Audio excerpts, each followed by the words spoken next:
দেখতে শান্ত আর নিরীহ, কিন্তু একটি বিদেশি কচ্ছপই বদলে দিতে পারে পুরো জলজ পরিবেশের ভারসাম্য। রাজধানীর হাতিরঝিলে মিলছে আগ্রাসী রেড ইয়ার্ড স্লাইডার কচ্ছপের উপস্থিতি। বিষয়টি নিয়ে জানাচ্ছেন মোহাম্মদ জাফির হাসান। ঢাকার ব্যস্ত নগরীর মাঝে জল আর সবুজের পরিচিত জায়গা হাতির ঝিল। তবে এই জলাধারেই এখন দেখা মিলছে বিদেশি এক কচ্ছপের, রেড ইয়ার্ড স্লাইডার। হাতির ঝিলের পানিতে ভাসা গুঁড়ি, গাছের শিকড় কিংবা রোদ পোহানোর জায়গা, বিভিন্ন স্থানেই চোখে পড়ছে এদের।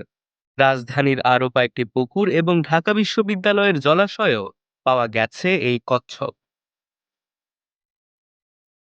রেড ইয়ার স্লাইডার কচ্ছপের একটি আগ্রাসী বিদেশি প্রজাতি।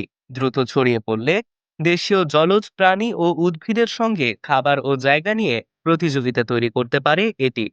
ফলে বদলে যেতে পারে জলজ পরিবেশের স্বাভাবিক ভারসাম্য।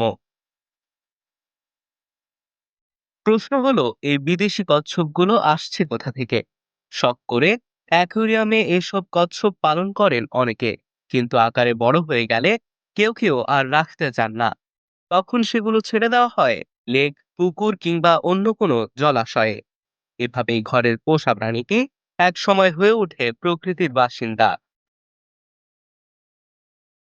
সম্প্রতি রাজধানীর মিরপুরে বন্যপ্রাণী অপরাধ দমন ইউনিটের অভিযানে উদ্ধার করা হয় 1104টি বন্যপ্রাণী।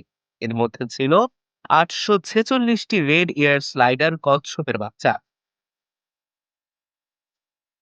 রেড ইয়ার্ড স্লাইডার শুধুমাত্র উদ্ভিদ খেয়েই বেঁচে থাকে না, মাছ ও ছোট প্রাণীও রয়েছে এর খাদ্য তালিকায়। ফলে দেশীয় প্রজাতির খাবারে ভাগ বসানোর পাশাপাশি তাদের টিকে থাকাও কঠিন করে তুলতে পারে এই কচ্ছপ। পরিস্থিতি নিয়ন্ত্রণে এখনই উদ্যোগ নেওয়ার পরামর্শ বিশেষজ্ঞদের। বিদেশি আগ্রাসী প্রাণীর অবৈধ প্রবেশ ঠেকাতে সীমান্ত, স্থলবন্দর ও বিমানবন্দরে নজরদারি বাড়ানোর পাশাপাশি অনলাইনে এসব প্রাণীর বিক্রিও বন্ধ করতে হবে। আর প্রকৃতিতে যেন পোষা কচ্ছপ ছেড়ে দেওয়া না হয়, এ বিষয়ে বাড়াতে হবে মানুষের সচেতনতা। দেখতে নিরীহ হলেও প্রকৃতিতে ছেড়ে দেওয়া এই কচ্ছপই হতে পারে বড় হুমকি।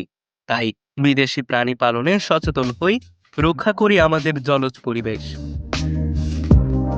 মোহাম্মদ জাফির হাসান, মুক্ত খবর, 21 টেলিভিশন।